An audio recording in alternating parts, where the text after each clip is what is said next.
Convidá-los a abrir a palavra em Lucas, capítulo 8, nos versos 22 ao 25. Lucas 8, 22 a 25.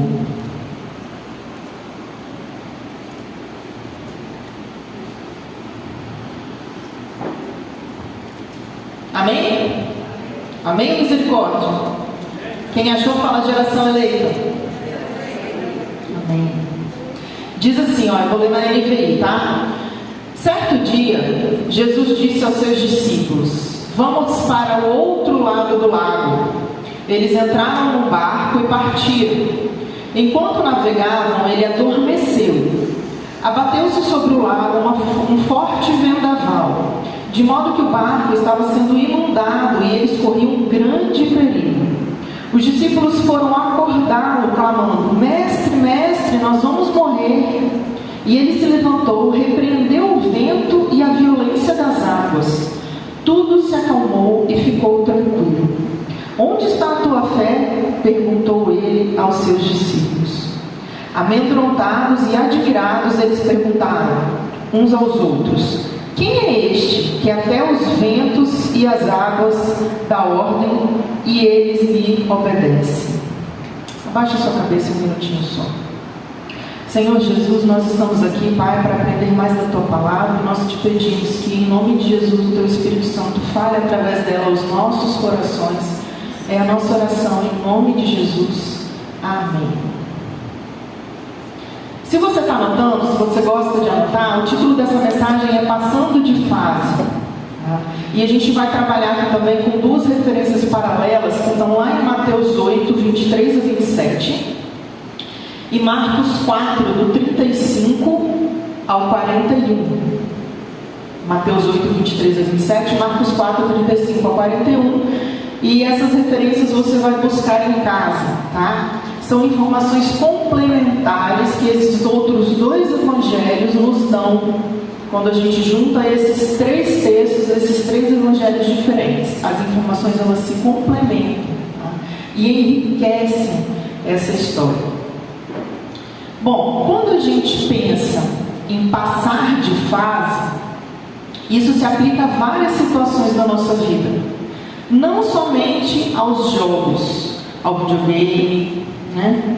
A gente está sempre passando de fase. Em várias temporadas da nossa vida, em várias situações.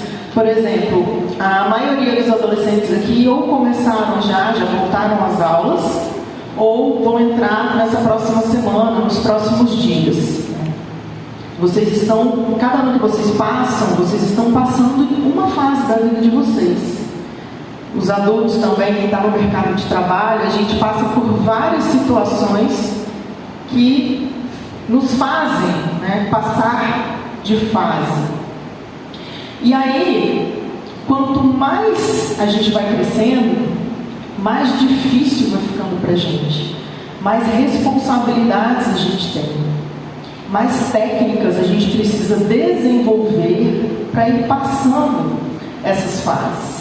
Cada fase que a gente passa no jogo, quem joga videogame aí pode me corrigir se eu estiver errado, pelo menos quando eu jogava videogame há muito tempo atrás, cada fase que a gente passava, o chefão ia ficando mais difícil. Tem chefão ainda? Tem.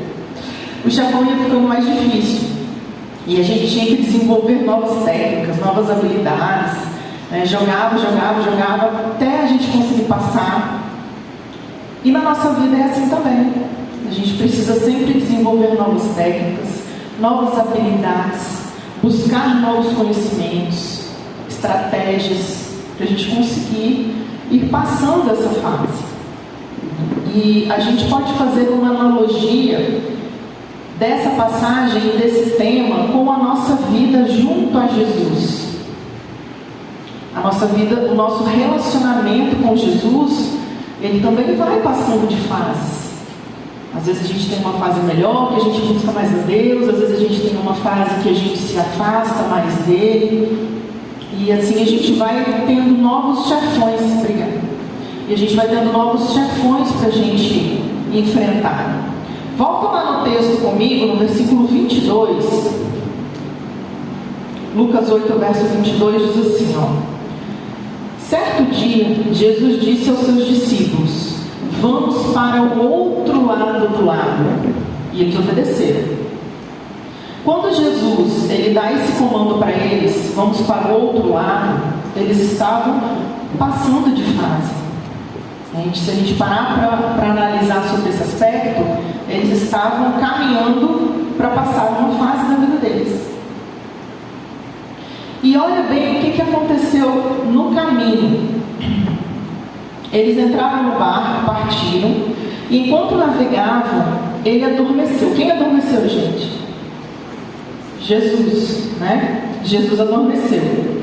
Abateu-se sobre o lago um forte vendaval, de modo que o barco estava sendo inundado e eles corriam um grande perigo. Então a gente pode observar aqui que nos primeiros quilômetros, no início dessa travessia, a situação estava tão tranquila que Jesus até dormiu. E depois é que vem a tempestade. Então, às vezes, a gente inicia uma situação da nossa vida que está ali super tranquila, e quando a gente menos espera, a situação vira, a tempestade vem, o barco começa a afundar, começa a encher de água. E essas situações, elas são as mais variadas possíveis. Cada um passa por uma situação de tempestade, né? Por exemplo, nessa nova fase de ano letivo, saindo das férias, às vezes uma troca de professor, um professor que você gostava, que te ajudava na matéria, ele não está mais junto com você. É uma situação difícil que você vai enfrentar. Às vezes, na sua casa, os seus pais estão brigando muito, está à beira de um divórcio, é uma situação difícil que você está enfrentando. É um caminho aí que você está percorrendo. Então, essas situações, elas variam de acordo com a gente, mas todos nós estamos em dificuldade, né? Estão passando de fase. E aí eles viram para Jesus e eles acordam Jesus. Eu fico imaginando, pensando que no desespero eles vão lá, o barco afundando, e falam: Jesus, você não está vendo o que está acontecendo? Toma aqui um baldinho e vem tirar a água do barco junto com a gente, acorda, faz alguma coisa. Mas Jesus, mesmo dormindo, ele estava lá no barco. E ele dormia porque ele sabia quem ele era. Ele sabia quem era o pai dele. Ele sabia que aquele barco não ia afundar, que não estava na hora dele ir ainda. Jesus, ele tinha segurança na identidade dele. Quantas vezes a gente deixa o nosso barco começar a afundar porque nós não temos certeza de quem nós somos? A gente olha para as circunstâncias do mundo, olha para um filme, para uma série, para o que um amigo nosso que não serve a Jesus está vivendo, da maneira como ele está vivendo, e a gente pensa: eu quero fazer assim também, ou eu quero ser assim também, porque a gente não sabe, né, não tem certeza da nossa filiação, que é o Senhor. Mas quando a gente tem essa fé, quando a gente tem certeza que Jesus está conosco, o nosso barco não afunda. Ele pode até encher de água, mas ele não vai afundar, porque Jesus está com a gente. Vai ser difícil? Vai ser difícil. Vai ser complicado, a gente vai chorar, vai se espernear, mas a gente vai conseguir passar. E esse processo, né, essa travessia que os discípulos estavam fazendo, isso tinha um porquê, isso tinha um propósito.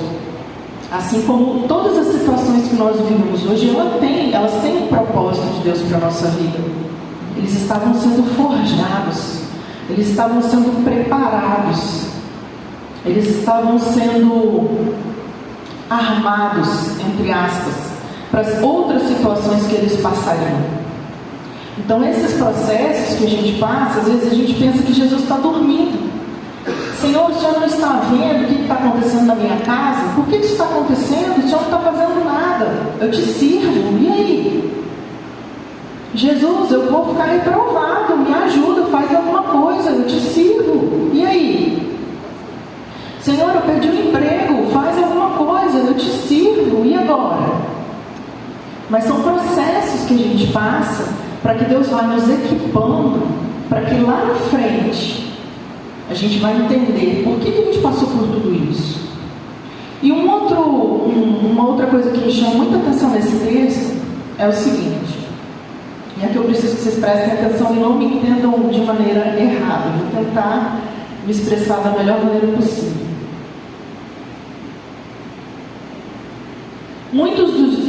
Alguns discípulos que estavam nesse barco com Jesus, eles eram pescadores, né? Tinham alguns ali que conheciam o Mar da Galileia, que conheciam aquele lago, que pescavam ali, e que, na minha imaginação, eles já passaram por algumas tempestades naquele mar. Já fizeram uma travessia do Mar da Galileia com ele tranquilo, com ele calmo, ensolarado, mas também eles já devem ter pego tempestade ali. Mas na hora que a tempestade vem, que o desespero bate, eles não pensam, eles não se concentram em resolver aquela situação.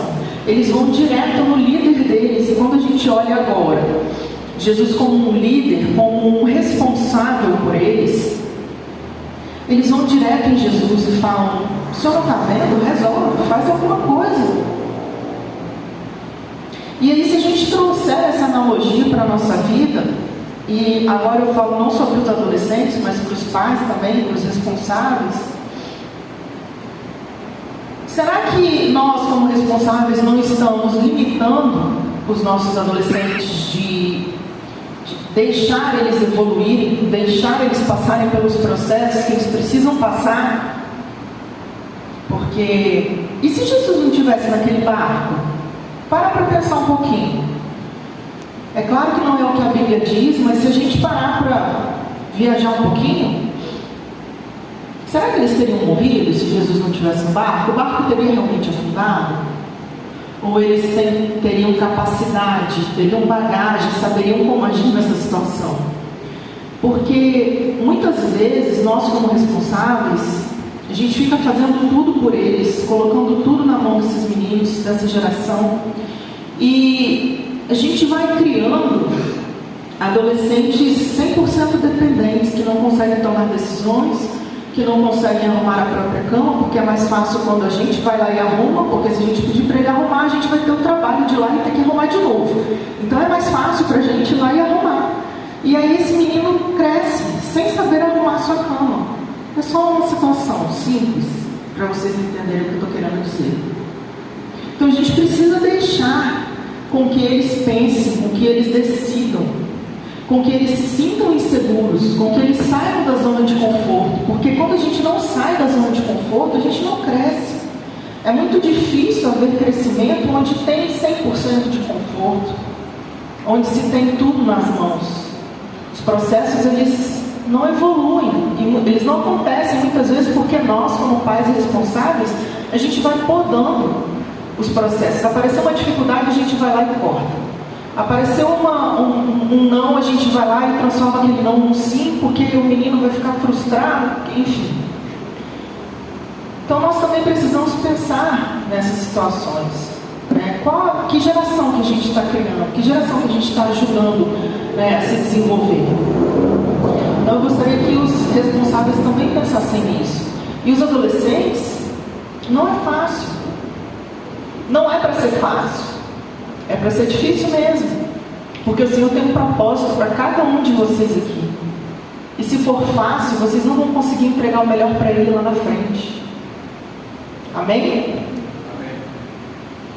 Então, é lógico que nós dependemos de Jesus 100%. A gente precisa ir até Ele. Ele é quem nos dá a melhor direção. É o Espírito Santo que nos fala, nos direciona, nos mostra o caminho. Eu não estou falando que não é para ninguém, para a gente viver independente de Jesus, nem pensar. Porque sem Ele nós não somos nada, nós somos 100% dependentes dEle. Mas eu digo no sentido de a gente ter sempre alguém acima da gente, entre aspas, para a gente ficar se escorando. Então a gente precisa andar com as nossas próprias pernas. É isso que Jesus quer de nós, para que a gente se desenvolva ao máximo, né? E passar de fase, gente, já finalizando, é necessário. Passar pelos processos é necessário para o nosso crescimento físico. Vocês já ouviram falar de dor de crescimento? Quem já ouviu falar? Quem não já ouviu falar? Natália, Norma. Se eu estiver errado, você me corrige aí, não? Quando a criança ou o adolescente começa a crescer muito rápido, a se desenvolver, ele tem dor nas articulações, uma dor, entre aspas, óssea, né? Porque ele está se desenvolvendo rápido. Então, crescer dói. Crescer dói. Não é fácil a gente ter mais responsabilidades, né? Isso incomoda mesmo. Mas esses processos, eles precisam acontecer para que a gente se desenvolva física, né, emocionalmente e espiritualmente também. A gente não pode estacionar. Jesus, ele espera mais da gente. E ele só vai ter o nosso melhor quando a gente se esforça e quando a gente se entrega a esse processo. Lógico, com a direção do Espírito Santo, com a direção dos pais e dos responsáveis, mas com ponderação, para que vocês cresçam também. Amém? Bom, finalizei a mensagem.